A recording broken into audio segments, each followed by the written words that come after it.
every single day as an entrepreneur, you see something new that's holding you back, because there's not like an end of the to-do list like there is at a corporate job. It's not like, hey, listen, I go home on the weekends, I don't have to worry about it till Monday kind of thing. It's like every moment of every day, you have a chance to be moving things forward. And if you choose not to, there's a reason for that.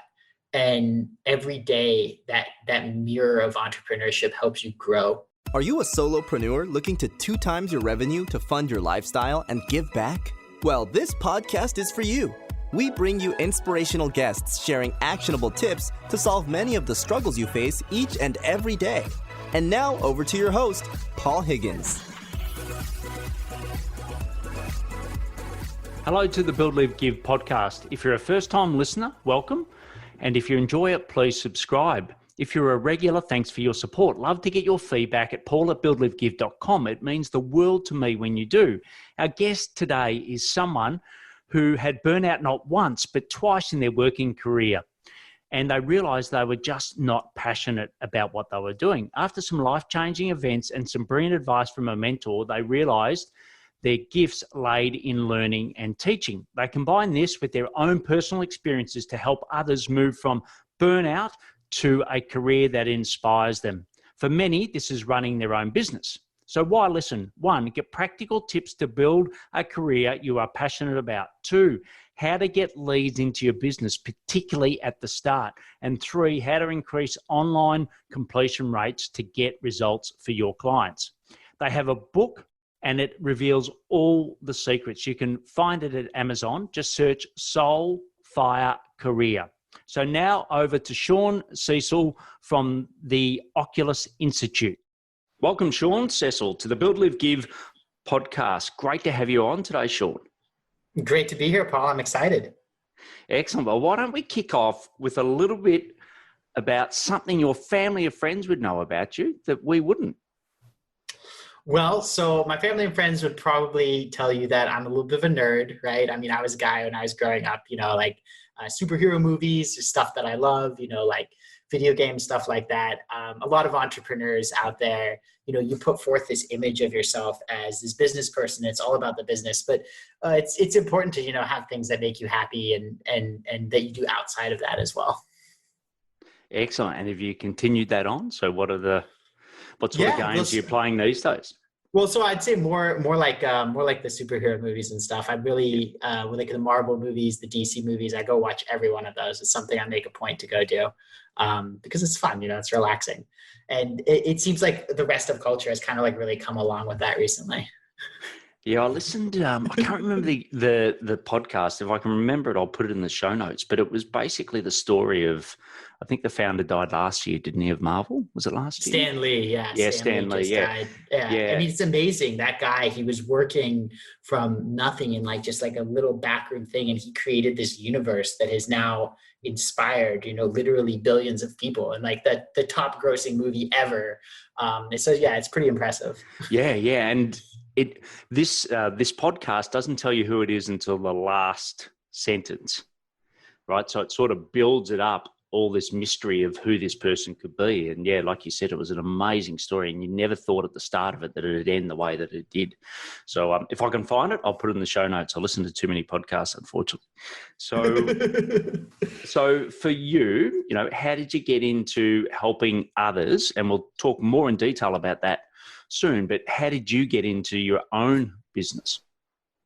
Well, so I was, I graduated university. I went off to be a high-flying strategy consultant guy. I burned out there in the corporate job mainly because of cultural stuff. There were parts of the company where I was a cultural fit. There were parts that I weren't. There was one part of the company where the belief was not, hey, get your work done and then you're good. It was, if you're not putting in 80 to 100 hours a week, you're not devoted. And that didn't sit well with me. And I'm a very blunt, straightforward guy. So I told them as much in no uncertain terms, and that didn't go over well. I got away with it a couple times because I was a very skilled analyst, but eventually they let me go because they're like, you're just not going to fit in. And I'm like, yep, that's probably true. Yeah, I was actually just on that, Sean. I was talking to someone the other day that sadly his girlfriend's mum passed with cancer. and he worked for, one of the biggest consulting firms. It wasn't the one that you worked for, Boston, but it was someone similar. And they just constantly kept the pressure on during the period. So they were working from home to look after their mum, and they were just relentless, just did not stop putting that pressure on. I think it's sad, but the good news is I think, that's changing across industries. I just hopefully it gets to the industry you used to be in. But I know when I did some consulting for Bain, and it was, quite toxic, I've got to say, from my experience. Yeah, well, it depends on the partners. I mean, like when I was in the energy group, the partners there were very much, hey, listen, the client's not going to read more than 30 slides, so we're just going to make the best 30 slides and go home. And those were the best cases, but a lot of partners didn't have that enlightened perspective. And I mean, I remember one partner had us make a 700 slide deck for the CEO. And I'm like, there's no way the guy's going to look at all this. It's like, it's ridiculous. It just doesn't make any sense. So anyway, then I went on my own. I started freelancing, and I was quickly able to make like twice what I was making at BCG, working like 30 hours a week. It was great. But I didn't have this sense of purpose. So I was going out, I was partying a lot, getting up to all sorts of, hijinks and no good and all that kind of stuff. And so eventually my biggest client, my single biggest client, took me on full time. So I came on full time there, and I was in finance, was doing algorithms, and I burned out again. And part of that was, things like disputes over equity and projects and corporate governance and that kind of stuff. But a lot of it was also because deep down in my soul, I knew that I wasn't doing what I was meant to be doing, and it was a splinter in my mind that became a burning in my bones, and that something was wrong and that something had to change. And so I went off, and after I burned out there and after I left Tectonic, I was trying to figure out, what am I supposed to do? What am I here for? And there was a couple months, I had a severance for a little while, and I was like, okay, well, I'm going to figure this out. And there was this bizarre synchronicity of events that's, a whole story in and of itself, of all the coincidences that happened that led me to some room with some, personal development guy talking about how to be successful. And I had this epiphany that my function in this world is to absorb, process, and transmit information. And then I said, okay, how do I monetize that? I don't, being a school teacher is probably not the most effective way to do it. I'd already given up my chance to be a professor because I left academia rather than get involved in academic politics back when I was like 21. And then I looked up and I said, wait a minute, this guy travels the world. He makes millions of dollars a year. He lives on a cruise ship, and all he does is learn and teach. I want to be like this guy. So I'm going to go into coaching. And so I got into the personal development world, and I said, well, I've got to, ultimately I want to create a lot of different programs, but the first, I've got to create one to start out with. That's like something that's specialized, that solves a major life or business problem. And that I figured the first problem to solve would be the one that pushed me to the brink. And that was how to find my purpose and how to build a career around it. And that's how I got into doing what I do now. Yeah, look, and I think to me, I think a lot of great businesses, including my own, was started by my own personal pain. So I know that, that's why I'm doing what I do now, is to solve what I went through. So I think that makes a lot of sense. And, what do you think? Because it sounds like, you're highly intelligent, strong-willed in some case, and maybe that's got to do with some of your heritage that we spoke of outside of the podcast. But, what was the mindset change? Or more importantly, did you have to make a mindset change? So did you have the right mindset, but you're in the wrong career? Or was it that you had to also change your mindset to run your own business? Well, so running my own business, I think part of it is that I didn't have a target. I had the mindset of, hey, listen, I'm going to be successful. I'm going to do whatever it takes. I'm not going to let anything hold me back. But I was working in corporate jobs that didn't allow me to express that to the fullest, because you had a defined role and you couldn't rise faster than that. That always grated on me. Yeah. So I think to some extent, like, I was just not shooting for a target that worked. But I do think that when I went to start my new business, there were just a bunch of little, every single day as an entrepreneur, you see something new that's holding you back, because there's not like an end of the to-do list like there is at a corporate job. It's not like, hey, listen, I go home on the weekends, I don't have to worry about it till Monday kind of thing. It's like every moment of every day, you have a chance to be moving things forward. And if you choose not to, there's a reason for that. And every day that mirror of entrepreneurship helps you grow.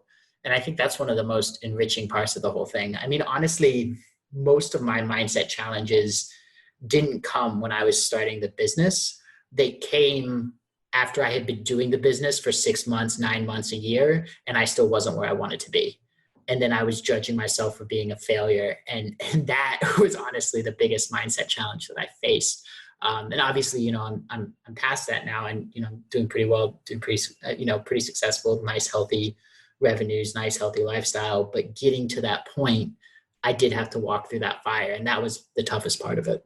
Yeah, and take us through what some of those key challenges were at the 9-month mark, because I know there's people listening right now that are probably around that period. They've left safe job, they've had the euphoria of doing that, finally being free. But like you said, you sort of hit a brick wall, and I certainly did that as well. I used to even call myself to see if my mobile phone worked, because no one was calling. So what were some of those key challenges you had at sort of that 9-month mark? Well, so I think the biggest one was getting clients, getting leads, making sales, all that kind of stuff. Because when I first did it, I was very much, just my natural function is I'm a teacher, right? That's just naturally who I am. And the problem is that teaching is not necessarily good marketing. And I had to learn to speak not just to the logical, but to the emotional components of this. Mm-hmm. And that was a big challenge early on. And in order to do that, and in order to, short circuit, a decade of learning marketing and all that kind of stuff, I hired some coaches. And so that obviously that cost me money that at the time I didn't have. And then I also was spending money on advertising. And in the beginning, the advertising wasn't paying off. So then I was going deeper into debt. And so 9 months in, I was very deep in debt. And I was bleeding cash every month. And I was afraid I was going to have to sell my car in order to pay for ad spend so that I could keep the business going. And fortunately, it was about that point that things started to turn around. But it was definitely a grueling experience. And then working my way out of that hole was, it took a little while, and the debt weighed on me until I got it all paid off. And if you had I know it's a hard question, but if you had your time again, would you have done the paid ads or spent the marketing spend so early in your journey? Yes, because it's very difficult to buy time.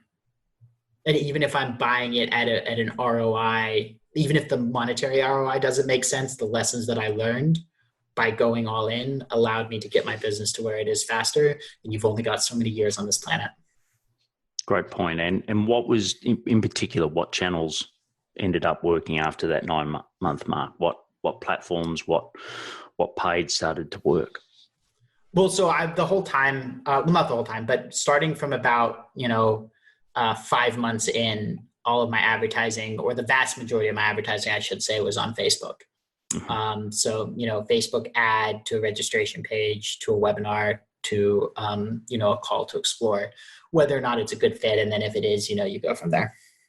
So that model's worked really well for me. Yeah. And I know you're, 3.5 years in, is that continued? Is that model, as you said, is that model still working? Is Facebook ads working as well now for you as what it was back then?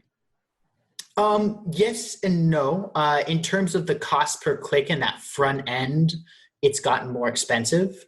But in terms of the back end, because I've got, a lot more social proof out there, because I've got a lot more material out there, a lot of content, because I know how to, speak to people in a way that makes sense. And I'm really good at figuring out what's going on.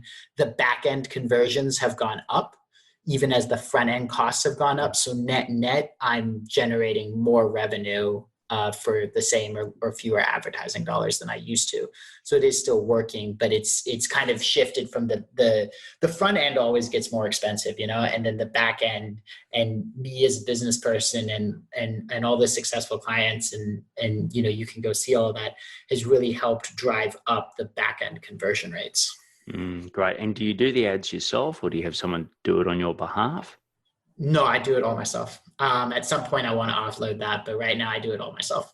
Okay, great. Well, look, I think it's a perfect time to talk about the build section, which is, how you actually help people. So when someone comes up to you and says, "Hey, Sean, how can you help me?" What would you say? So I say very simply, if you're in a burnout job, I show people how to escape their burnout job, and I show them how to build a career that truly inspires them.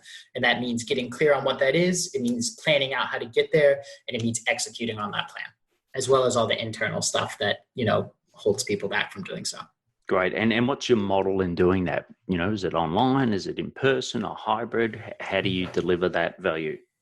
Well, so it's primarily online. It's a combination of course and personal interaction. So, I just onboarded a client literally right before this podcast. So people will get on. I have a website through a platform where it has a checklist for them to do. It's got all the files for everything they need to read, everything they need to listen to, all the exercises that they need to do. So they get on, they absorb all that information on their own. They do all that work on their own. We have group calls. So all my clients get on a group call once a week. And then if people need to talk to me, they can either shoot me emails or they can schedule calls through a scheduler through the site. So it's a combination of, group of preloaded content, group sessions, and personal attention. Because I think you need all three to really produce the kinds of transformational results that people really want. Great. And, the people that are burnt out in the job, I'm sure there's a lot of people listening right now that feel that. Is there any particular characteristics that you look for? Any demographics, psychographics, like, who's sort of your ideal client?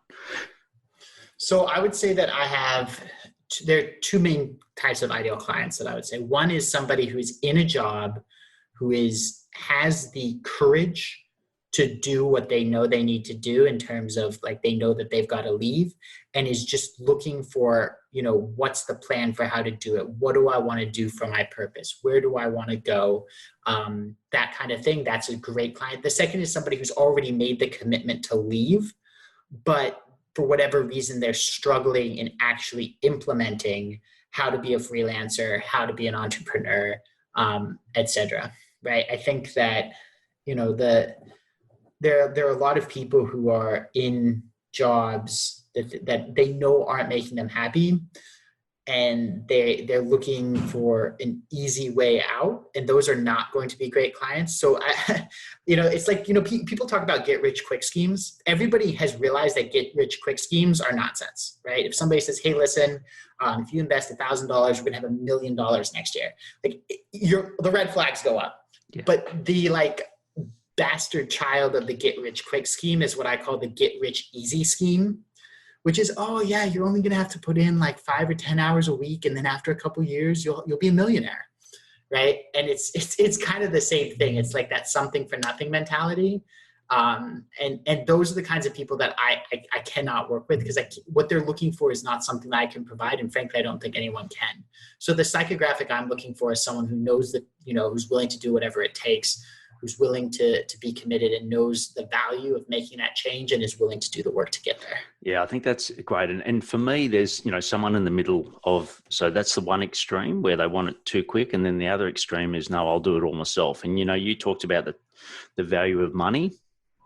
If somebody wants to do it all themselves, and then they're not coachable. Nobody can help them. Correct. And I think that's, to me, I find that's the bigger curse these days, that I know I had coaches, but I didn't have the right coaches or mentors when I left. And that's, why I've back engineered what I went through, and I've got a book, etc. But it's, I think if you're listening and, you are in one of those two positions, please talk to Sean, because, it really makes a difference. In 2016, so when you started yours, that's where I did a big pivot in my business. I did join a mastermind. I got a really good mentor, and it made a massive difference to me. So if you're there thinking, yes, I'm committed to leave, but I'm not quite sure what I do, certainly look at Sean. And now online courses, Sean, if we just digress for a sec, a lot of people talk about 5% completion rates, etc. What's been your experience on, and what are your tips on having a course that really gets a result for your clients? Yeah, I love this question. A 5% completion rate would be really low. I think the industry average is about 10%. My compliance rate is somewhere between 50 and 60%, and that's lifetime. And especially most recently, it's been a lot higher than that. So, I mean, if you look at like, my last 10 or 20 clients, it's probably closer to 80%. But in the beginning, compliance was a lot lower. So one thing I've always been working on really hard is to get the completion rate up, because completion rate, the more people complete it, the more happy clients you have, the more referrals you get, the more testimonials, the more it's great. So like, obviously, I've never had it as low as like 5 or 10%, but yeah. Sorry. I'm sure you're about to go into, but what are a couple of key actions or key learnings that you can share? Yeah, that's what I was about to share there. So first off is price point matters. I'll be honest. So a lot of people, if they say, hey, listen, I'm going to pay $200 to solve this problem, it's a major life problem, they're not committed, they're not going to do any work.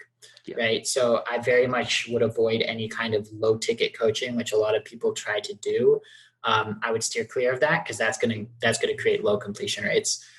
The second thing is it needs to be really abundantly clear what the next step is. So for my first, couple dozen clients, my first 20 or 30 clients, I didn't have the system that I'm using today, which has a checklist, automatically sends them reminders, all this kind of stuff. I personally use a platform called CoachAccountable. I love it. It's very powerful. I've gotten to be friends with the guy who runs it because I spot all the little bugs and stuff. And me and him are both coders, so I've helped him improve it. But that platform, just making it clear so that clients have some kind of platform so that they can log in every day and see what they need to do. Because the mind will, if it doesn't want to do something, then the first thing it will do is, instead of saying, I don't want to do it, it will say, I don't know how, or I don't know what to do. If you eliminate the possibility of that excuse, then people are going to be able to go a lot faster. So, and it pokes with reminders. And then the third thing I would say that's really important is, you got to really care about your clients. I know every one of my clients. I care about every one of my clients. If I don't hear from somebody, I don't go, oh, well, so-and-so hasn't messaged me. I don't have to do anything there. I reach out and say, hey, how are you doing? What's going on? Let's get on the phone. Let's sort this out. That kind of personalized, for lack of a better word, love for your clients, right? That matters. And I think that's something that's missing nowadays, honestly, from a lot of programs. Yeah, that's brilliant. And I think a lot of people miss the term, or get confused by the term passive income. I was doing one-on-one consulting, now I want to, work, move to passive income, somewhere where I do an online course, and then, I really don't have to work again. And, as you've clearly stated, that's not the case. It's a different way of working. It's more flexible and more freedom. You can help more people around the world, but it doesn't mean that you still don't have to work. And I think passive income is a sorely misunderstood concept. Most quote unquote passive income things are nonsense. They don't work. And I can tell you, for information products, it used to work.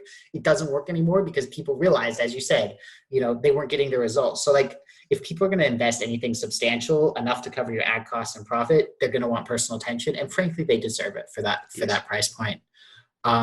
So passive income, if you want to do passive income, really the only way to do it is if you invest a lot of money in something like an apartment complex or something like that. You have to have capital to get passive income.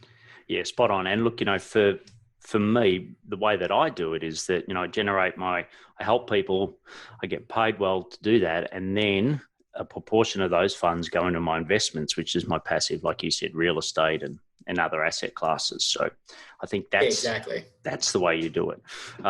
There's another way you can do it, which is if you are clever enough to invent something and you have a patent and you can get royalties on it, that's also real passive income, but that's hard.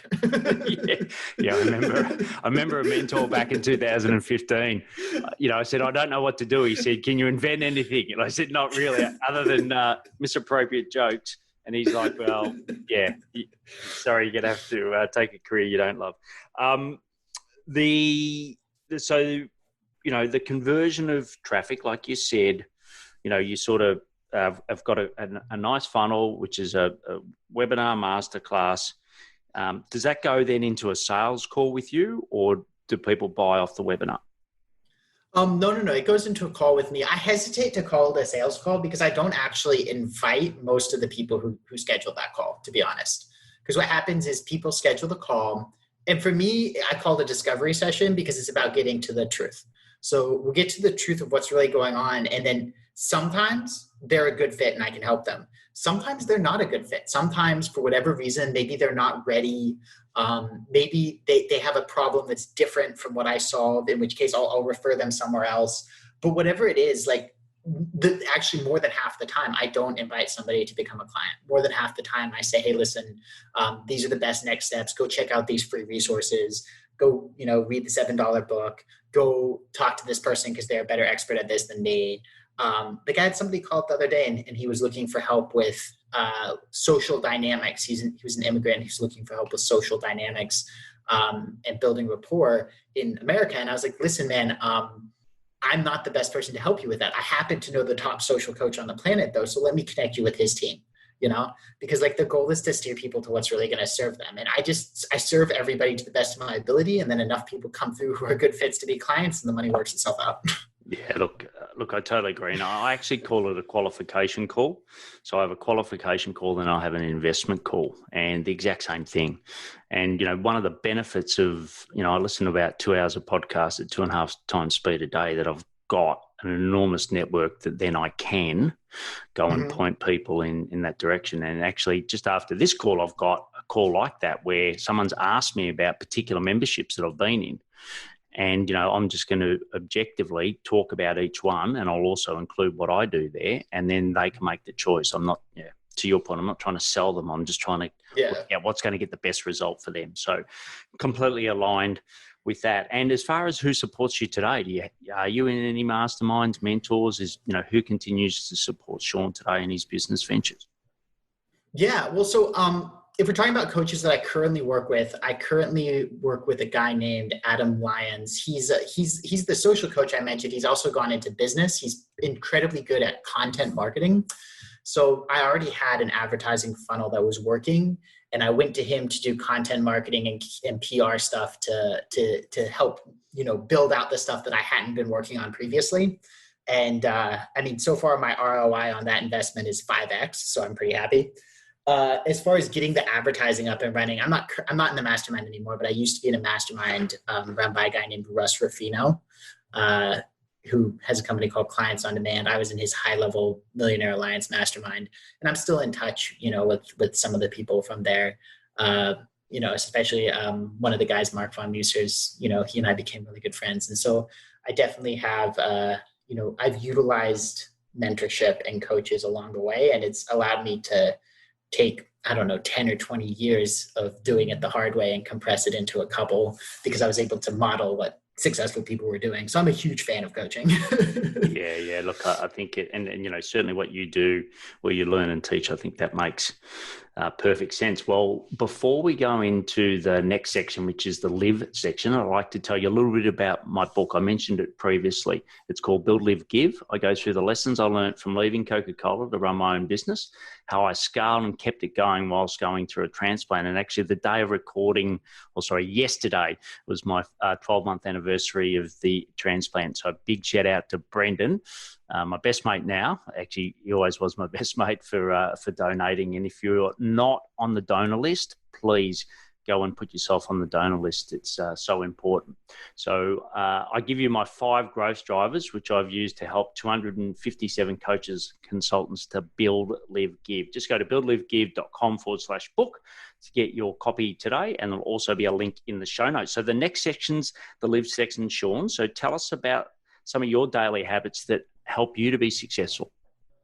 Yeah, for sure. So one thing that I do, and that I have all my clients do every day, is what I call a motivation and mindset ritual. So the first thing you do, you put on some music that's going to get you in a good state, that's going to get you in a high state and a happy state. Then you go into what I call the empowerment section, where you go over all of the qualities that you have that make you awesome. You let yourself be proud of yourself. A lot of people, they beat themselves up way more than they beat themselves down way more than they build themselves up. And it's really important to unwire that. And then the third section is a blend of visualization and gratitude. And I say a blend because visualization is about what you want and gratitude is about, what you have, but you can also be grateful for the things that you want, even though you don't have them yet. right? And when you blend them together to the point that the mind doesn't know the difference is very powerful. Excellent. Fantastic. Well, the next section is the give section. So what's a charity or community that you're passionate about and why? Well, so I've been involved with a nonprofit here in Houston called Civil Society. And I was brought on to help put together a curriculum to help in terms of social emotional learning for underprivileged students, especially minority students here in Houston. And obviously, getting involved with that and seeing a lot of the great work that they do and some of the massive impacts that you've seen. I mean, you've seen grade point averages go from, like 59, which is failing, to 83 for like their cohort of people. You've seen disciplinary referrals go down like 89%, and just seeing those kinds of transformations. Obviously, I'm a big supporter of civil society.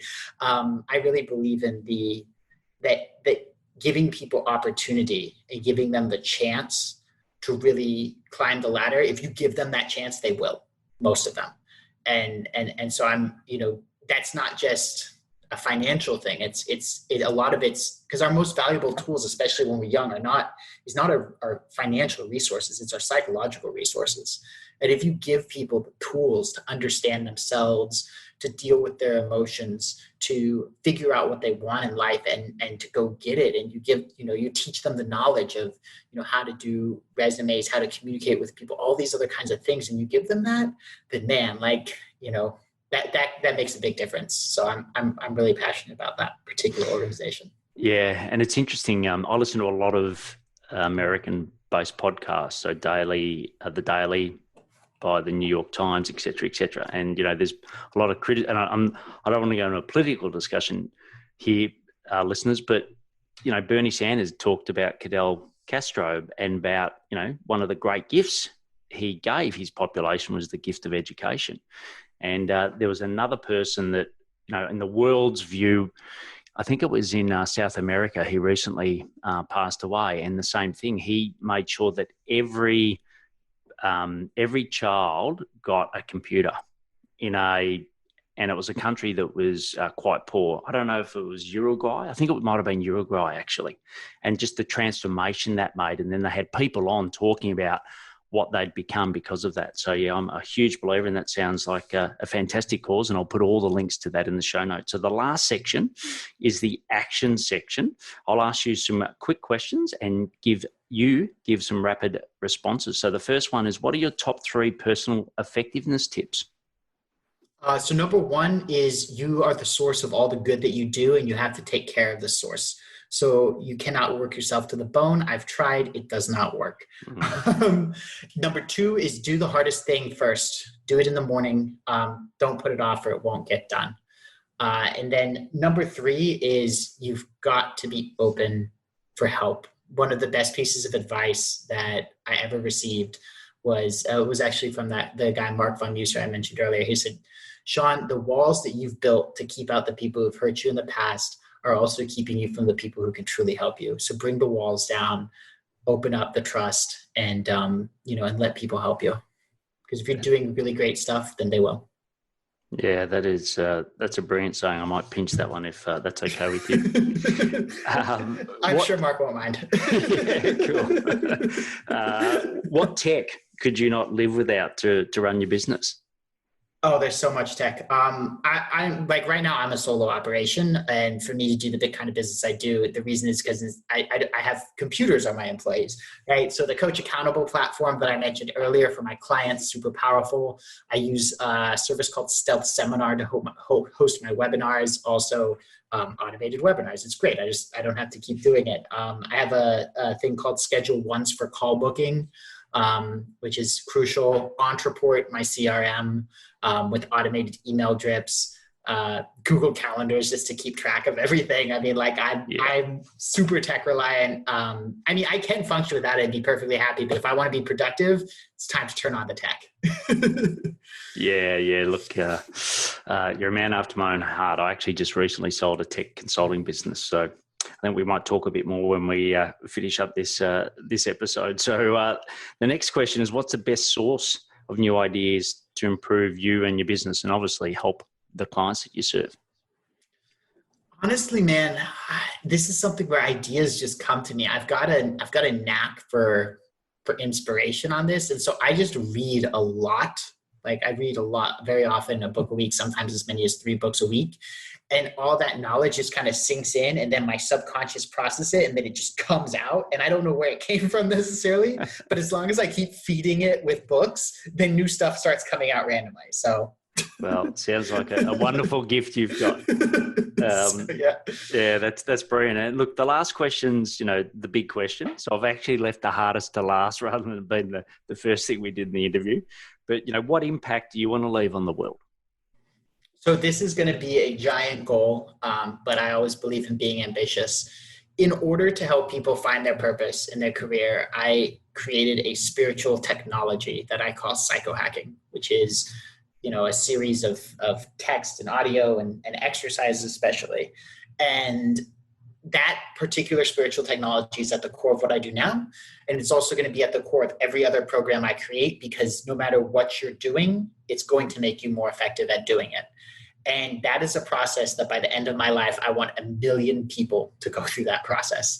And right now I'm at, less than 100. And so that's to get to 1 million, especially the economics of how this all works is a very audacious goal. But frankly, I'm 30 years old. I have no intention of retiring. I believe they're probably gonna stop the aging clock sometime before I turn 100. So I've probably got a couple hundred years to play this game, and I want to reach 1 million people. Brilliant. Great ambition. And it scares me to think I'm going to live that long. But anyway, well, thanks to Brendan, I actually can live that long. If you had asked me that question 12 months ago, I had about 10 years left. So very lucky to have that extended. So look, it's been brilliant to hear more about you, Sean, and how you help other people. You've given so much knowledge. I take notes through every podcast, and I've just completely filled my page. I don't know how I'm going to decipher it, because it's got, lines going into different parts everywhere because I ran out of space.